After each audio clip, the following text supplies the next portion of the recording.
Yeah guys, so let me show what I'm going to be teaching you today. We have a card selected from the deck.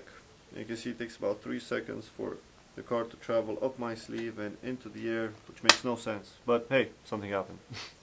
Let me show you guys how to do that.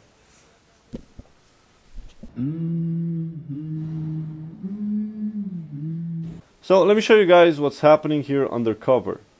The card is going to be underneath the spread, and it's going to hit the skin between my first finger and thumb, and it's going to revolve around, and from this position I can palm it. That's what's basically happening underneath the spread, what I'm doing here. I'm coming, the card is outside, I can palm the card, and I can turn my wrist around. I can turn my left hand around. It's here, you see my fingers push a card underneath. I can even help this with my right fingers. It's revolving around, and I can grab my wrist or do whatever motion I see fit. Now, as you're playing with this, you'll realize that you can actually do this with your right fingers. Like, you can use your right fingers to put them on the card and drag them inside of Tenkay position. But from the front, it looks fishy. It looks like you're doing something with your fingers.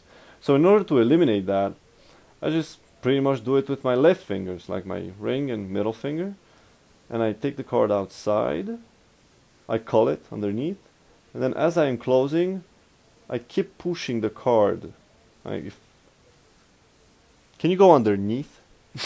So they can see what's happening. I close the spread, and my finger, see, it pushes the card. But it pushes it here on this side, and it hits the skin, and it revolves around as I'm squaring the spread. So I can move my thumb and palm the card.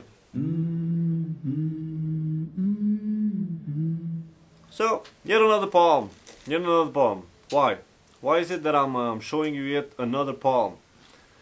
It's truly through palms I've come up with so many slides, because you can change a palm into a steal, you can change it into a switch, you can change it into a color change, you can use it as a vanish. Using a palm you can do so many things. You can move a card from one position to another, use it for a transposition, use it to insert the card in between two cards for a sandwich effect, or use it to insert the card during the triumph effect. You can truly come up with so many applications.